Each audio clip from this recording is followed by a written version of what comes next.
Right now on KKCO 11 News, a community comes together over concerns that Colorado's water may run dry. We already passed the point where we're using more water than is going into the system.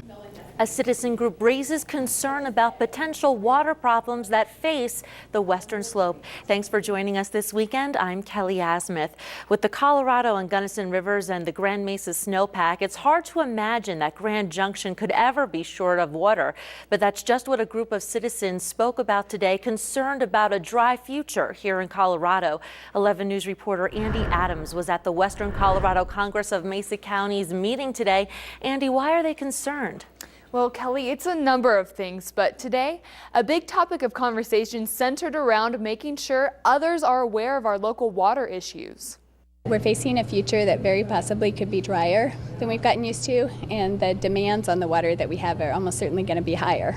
That's Hannah Holm with the Colorado Mesa University's Water Center. She says there are many factors that could lead to a strain on this precious resource, including a growing number of users.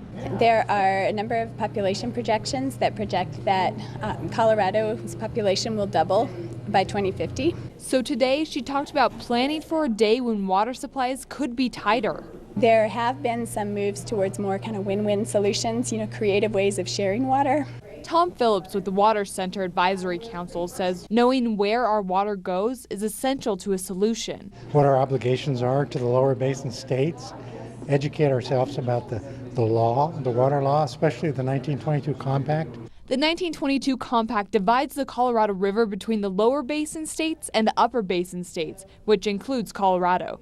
It says the upper basin must deliver 75 million acre-feet of water per decade to the lower basin. It doesn't say we should give them 50%. We should give them 75 million acre-feet, even if there's only 100 million acre-feet in the system for 10 years. Phillips predicts that if one day the upper basin doesn't have enough water to meet the quota, the case will end up in court. For him, preparing for that day is essential. Let's get all those fights out of the way now so we don't have to do it at the last minute. It'll be very contentious if we wait and do it at the last minute. Holmes says that to avoid a crisis depends on planning, even if the issues can be daunting. Even though the challenges are global in nature and kind of overwhelming, I think we'll find the solutions in a lot of really small local initiatives that are a little easier to get your hands around. Those initiatives to be created by citizens who educate themselves about the issues. The more we all know about water, the better off we're going to be. The more we're going to be able to act collectively in our own best interests. The speaker, Hannah Holmes, says conserving water is the easiest way to get involved in preserving irrigation and river quality. Kelly, back to you.